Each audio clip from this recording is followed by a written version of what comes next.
എന്നെ വിളിച്ചപേക്ഷിക്കുക, ഞാൻ നിനക്ക് ഉത്തരമരുളും. നീ അറിയാത്ത മഹത്തായും അഗോചരവുമായുള്ള കാര്യങ്ങളെ ഞാൻ നിന്നെ അറിയിക്കും. യിരെമ്യാ പ്രവചനം 33-ാം അധ്യായം 3-ാമത്തെ വാക്യം. ഒരു ദൈവവൈതലിൻ്റെ ജീവിതത്തിൽ പ്രാർത്ഥനയ്ക്ക് വലിയ പ്രാധാന്യമുണ്ട്. പ്രാർത്ഥിക്കാത്തൊരു വിശ്വാസി ശ്രദ്ധഹീനനാണ്. അവൻ പ്രതികൂലങ്ങളിലും പരീക്ഷകളിലും തോറ്റുപോകുന്നു. വിജയത്തിനുള്ള ആദ്യത്തെ ചവിട്ടുപടി അത്രേ പ്രാർത്ഥന. പ്രാർത്ഥന അർത്ഥശൂന്യമായ ജൽപ്പനമല്ല, നിരർത്ഥകമായ മതകർമ്മവുമല്ല. വളരെ പ്രാധാന്യമുള്ള ആത്മീയ നടപടിയാണ് പ്രാർത്ഥന. യേശുക്രിസ്തുവും അപ്പോസ്തലന്മാരും പ്രാർത്ഥനയ്ക്ക് നൽകിയ സ്ഥാനം അതിന് പ്രാധാന്യത്തെ വിളിച്ചറിയിക്കുന്നു.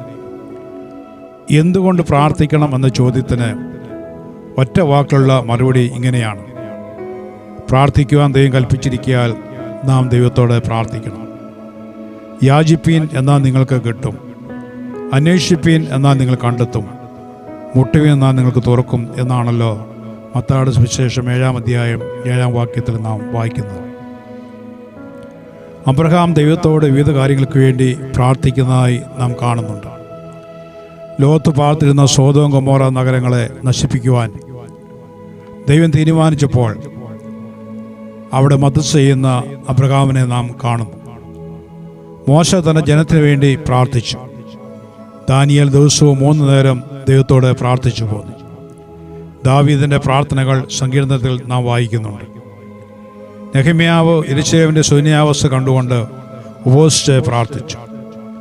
ഇങ്ങനെ ഭക്തരായ പഴയ വിശ്വാസ നായകർ ദൈവമായ ആത്മബന്ധം പുലർത്തുകയും നിരന്തരമായി ദൈവത്തോട് പ്രാർത്ഥിക്കുകയും ചെയ്തു പോന്നു.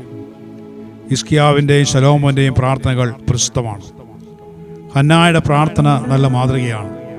ചുരുക്കത്തിൽ പഴയ നിയമകാലത്തെ ദൈവജനം പ്രാർത്ഥാനുഭവമുള്ളവരായി നമുക്ക് മാതൃക കാട്ടിത്തന്നിട്ടുണ്ട്.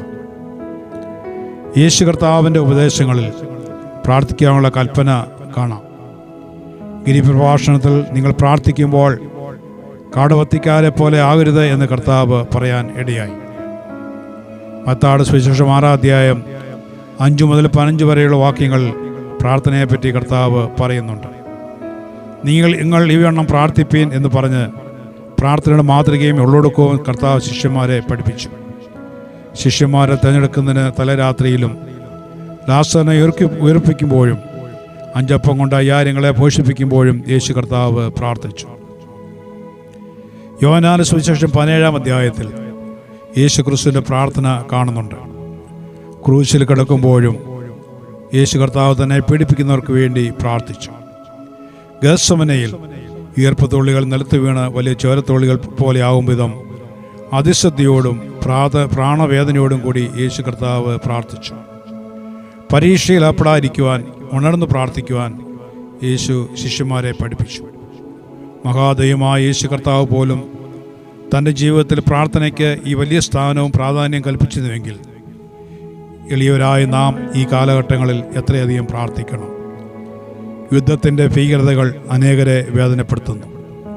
ലോകവ്യാപകമായി അനർത്ഥങ്ങൾ സംഭവിക്കുന്നു. അക്രമവും അനീതിയും വർദ്ധിക്കുന്നു. സമാധാനം നഷ്ടപ്പെട്ട ലോകത്തിലാണ് നാം ഇന്ന് ജീവിക്കുന്നത്, നമുക്കറിയാം.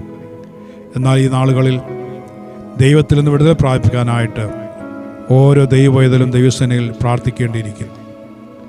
നമ്മുടെ പ്രാർത്ഥനയുടെ കുറവുകൊണ്ട് എന്തെല്ലാം അനുഗ്രഹങ്ങളാണ് നഷ്ടമാക്കി കളഞ്ഞിട്ടുള്ളത്. ദൈവത്തിൽ നിന്ന് നേരെ അനുഗ്രഹങ്ങൾ പ്രാപിക്കേണ്ടതിനായി നമുക്ക് കൃപാസനത്തിൻ്റെ അടുക്കൽ ചെല്ലാം. ദൈവത്തോട് പ്രാർത്ഥിക്കുന്നവരായി അവിടുത്തെ കൃപകളെ പ്രാപിക്കുന്നവരായി തീർന്നാൽ പ്രതികൂലങ്ങൾ കൂടെ കടന്നു പോകുവാൻ ദൈവം നമ്മെ ശക്തീകരിക്കും. ക്ഷീണിച്ചു പോകാതെ അവൻ നമ്മെ ബലപ്പെടുത്തും. ആ കൃപയിച്ചാരി ജീവിപ്പാൻ ദൈവം നമുക്ക് കൃപ തരുമാറാകട്ടെ.